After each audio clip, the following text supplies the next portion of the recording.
Halo teman-teman, kesempatan video kali ini kita mau berbagi tentang pedal assist sensor. Jadi pada pedal assist sensor itu dari dulu sudah banyak sekali keluhan pedal assistnya itu nyentak-nyentak jalannya. Dimana solusinya ya sudah ada juga sejak dulu, yaitu jumlah magnetnya itu dikurangin. Pedal assist itu kan ada yang 12 magnet, 6 magnet, 5 magnet, dan banyak sekali ya. Itu tinggal dikurangi magnetnya, itu nanti akan sesuai dengan putaran kita enaknya seberapa. Semakin sedikit magnetnya, itu semakin berkurang nyentak-nyentaknya, semakin banyak itu semakin responsif. Namun, kok bisa ya mengurangi jumlah magnet? Nah, ini magnet rotornya itu dikurangin, kok bisa mengurangi tingkat sensitif respon dari pedal AC sensor. Di sini kita sudah siapkan simulator di sini. Kita akan mencoba mengukur hubungan putaran kaki atau cadence dengan kecepatan controller dalam memutarkan motor dari input sinyal pedal assist sensor. Nah, di sini kita sudah menyiapkan aneka macam simulatornya. Maksudnya gimana ini? Nah, maksudnya ini pura-puranya pedal putaran kaki. Lalu di sini adalah sensor pembaca. Lalu di sini kita akan memantau RPM-nya. Jadi RPM cadence. Cadence itu adalah putaran kaki. Putaran kaki manusia dalam bersepeda itu rata-rata di 50 sampai 80 rpm. Untuk yang sudah terbiasa sepedaan bisa di angka 70 sampai 90 rpm. Untuk atlet, olahragawan yang terlatih itu bisa di atas 100 rpm. Cara kerja dari pedal assist sendiri itu sangat sederhana ya. Dia hanya pulsar magnet, ada sensor, lalu dia melihat pergerakan magnet ya. Dimana sensor yang digunakan adalah A18 Hall sensor. Jadi beda ya sama Hall sensor dinamo atau Hall sensor handle gas, itu beda. Karena dia tidak hanya mendeteksi saklar on off dari magnet ada, magnet tidak ada saja, melainkan direction atau arah magnet pun juga mempengaruhi. Sehingga pada pedal assist jika ini diputar ke arah mundur, itu dia tidak respon. Hanya ke arah maju baru sensornya ini respon.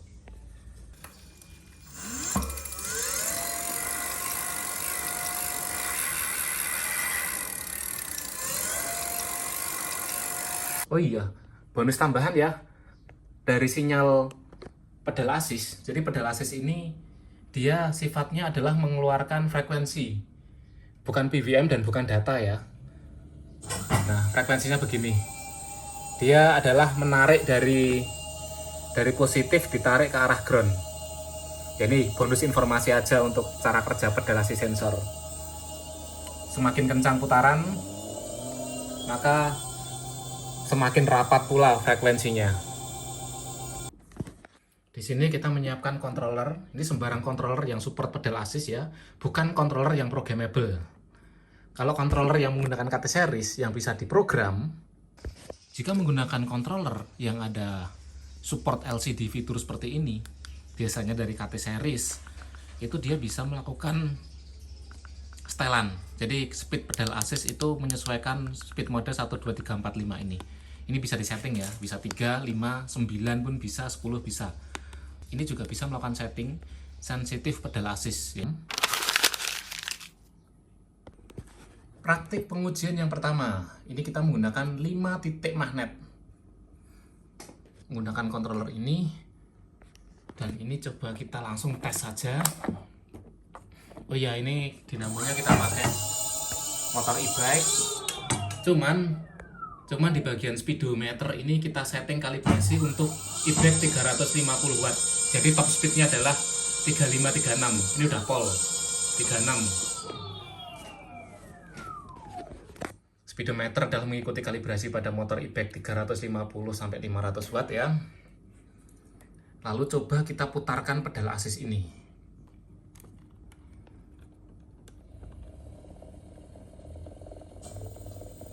Oke. Motor pedal assist ya, lebih tepatnya pura-puranya pedal kaki sudah bergerak, dan di sini dinamo sudah mulai respon. Kecepatannya adalah 2,1 km per jam, dan di sini RPM-nya adalah 21. Jika kita ketahui putaran kaki manusia itu kan selambat-lambatnya itu ya masih di 40 sampai 50 rpm lah. Saya biasa kalau gue sepedaan itu Di bawah 40 rpm itu pelan banget putaran kakinya. Jadi kalau di 21,9 21 rpm sudah jalan, ini bisa dikatakan terlalu responsif. Coba ini sekarang rpm-nya kita naikkan sampai kurang lebih di 50 rpm, nanti batas bawah putaran kaki manusia dalam goes ya. Kita naikkan. Oke, 35, 39.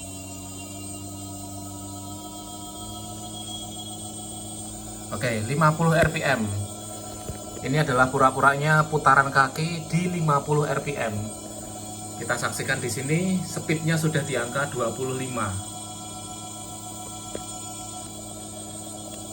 Jadi bisa kita simpulkan bahwa jika sepeda itu dalam kondisi berhenti lalu digoes santai atau 50 rpm, digoes putaran pedal santai, kok langsung memberikan power seperti kecepatan 25 km per jam, ya sudah pasti responnya sudah pasti itu nyentak-nyentak, langsung terasa nyendal sekali. Coba kita naikkan seperti idealnya orang goes, yaitu di 75 rpm. Ya, di sini 70 sampai 80 rpm ya. Itu dia sudah naik kecepatannya jadi 28. Nah, ini simulasi perputaran kaki di 80 rpm.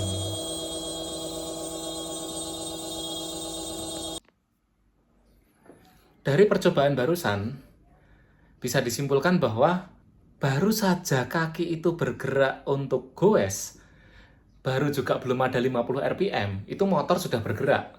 Dan jika putaran kaki kita di 50 rpm cadence, itu langsung terdeteksi putaran setara dengan kecepatan 26 km per jam. Jadi wajar kalau terasa nyentak-nyentak. Padahal dari controller sudah linear, dia itu tidak langsung on off gitu ya. Tapi kenapa terasa seperti on off, nyentak-nyentak, putar dikit langsung berandal gitu ya wajar. Nah, sekarang langsung kita masuk ke arah solusi yang biasa dilakukan, yaitu dikurangin jumlah magnetnya. Dari 5 magnet ini coba kita kurangin jadi 2. Caranya mudah, ini tinggal dicopotin aja magnetnya dan kita sisain 2. Ini juga kita ngebor sendiri supaya 2 itu posisinya simetris. Kita cek menggunakan 2 titik magnet. Hasilnya bagaimana? Sekarang rotor pedal asis sudah kita ganti. Ini yang tadi 5 titik magnet ya. Sekarang yang 2 kita pasangkan. Dengan 2 titik magnet, ini kira-kira butuh berapa rpm untuk on memutarkan si controller ini, memutarkan dinamo. Kita putar, pura-puranya kayuhan sudah mulai digerakkan. Ini di angka 10 rpm, naikkan. Tadi kan ketika 5 magnet di angka 20 rpm baru jalan ya. Ini sudah 24 rpm belum jalan. Oke. Ini ternyata di 30 ya. 30 rpm baru motornya berjalan di 1,6 km per jam. Nah, sekarang akan kita naikkan ke batas normal paling pelan putaran kaki manusia, yaitu 50 rpm. Kita naikkan 50 rpm coba.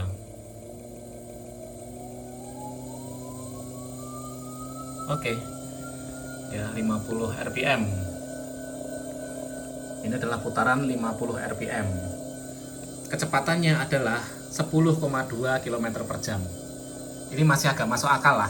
Jadi misalnya kita goes santai pelan-pelan seperti itu, lalu kita pertama kali goes, kecepatan yang dihasilkan atau power yang dihasilkan itu untuk 10 km per jam itu masih oke lah. Ini sangat beda sekali dengan yang waktu tadi masih menggunakan 5 titik magnet. Tadi waktu menggunakan 5 titik magnet itu pada rpm 50, di sini sudah 25,5. Beda banget kan? Jadi ketika awal goes 25 ya sudah pasti nyentak. Lebih enak ketika awal goes 10 km per jam dulu. Sekarang coba kita naikkan putaran pura-pura putaran kakinya ini ke arah 75 rpm.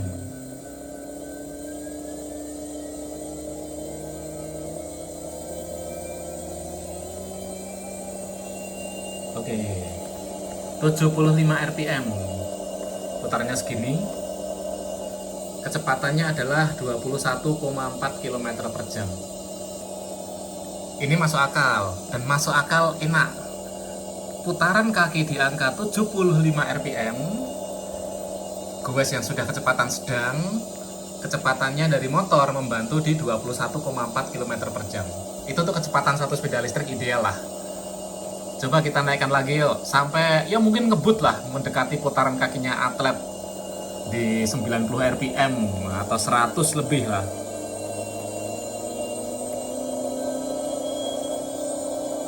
...105 rpm, wah ini sudah high cadence.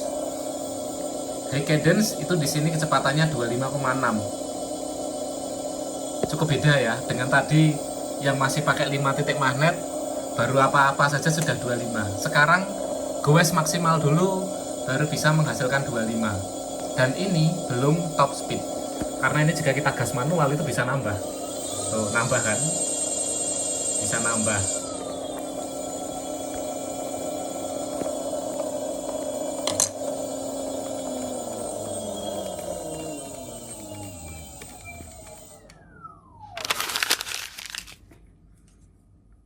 Cukup mudah dan murah juga.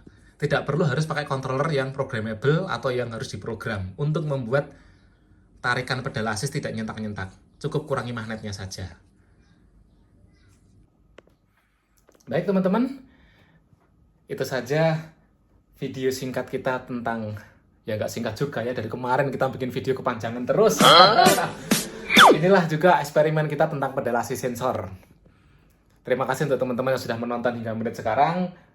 Apabila ada kekurangan, saya mohon maaf yang sebesar-besarnya. Apabila teman-teman punya ide eksperimen tentang kendaraan listrik yang kira-kira enaknya kita bahas apa, tulis di kolom komentar. Sampai jumpa di video selanjutnya. Terima kasih.